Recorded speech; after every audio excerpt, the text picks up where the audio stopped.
بے نمازی کے لیے چاہے دنیا کے تمام نیک آدمی مل کر دعا کریں، بے نمازی کے حق میں دعا قبول نہیں ہوتی۔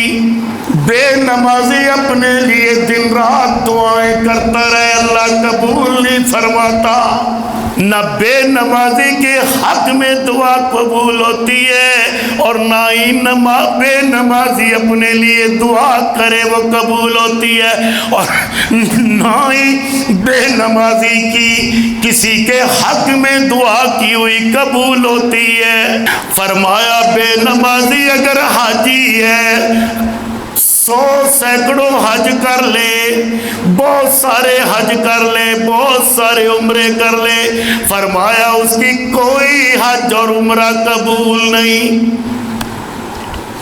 بے نمازی ساری عمر نفلی روزے رکھتا رہے، بے نمازی فرض روزے رمضان کے رکھتا رہے، فرمایا نہ نفلی روزے قبول نہ اس کے فرضی روزے قبول۔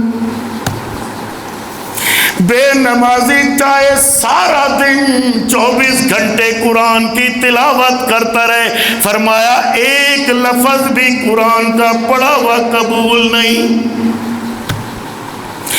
بے نمازی سارا دن صدقہ خیرات کرتا رہے، اللہ کے رسول صلی اللہ علیہ وسلم نے فرمایا اس کا صدقہ اور خیرات قبول نہیں۔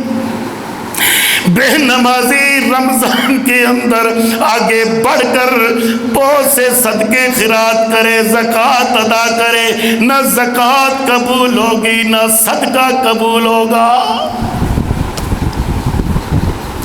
اللہ کے دیے ہوئے راستے میں جتنی بھی دولت لٹاتا رہے، اپنے مال و زر کو خرچ کرتا رہے، اپنے جسم کی قربانی دیتا رہے، اپنے آپ کو پیش کرتا رہے، اللہ فرماتا میں تیرا ایک بھی نیک عمل قبول نہیں کروں گا۔ یعنی قصہ مختصر کہ بے نمازی کی کوئی نیکی قبول نہیں۔ کوئی بھی نیک عمل کرتا ہے اس کے ساتھ جب نماز کی مہر نہیں ہے تو اس کا نیک عمل قبول ہی۔ آج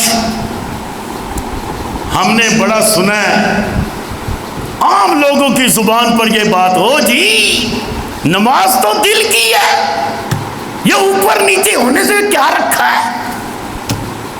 چلے گا پتہ قیامت کے دن کہ یہ رکوع میں جانا، یہ سجدے میں جانا، کبھی گھٹنے ٹکا دینا، کبھی سر زمین میں ٹکا دینا، اس کی اہمیت کیا ہے، اس کا پتہ چلے گا قیامت کے دن۔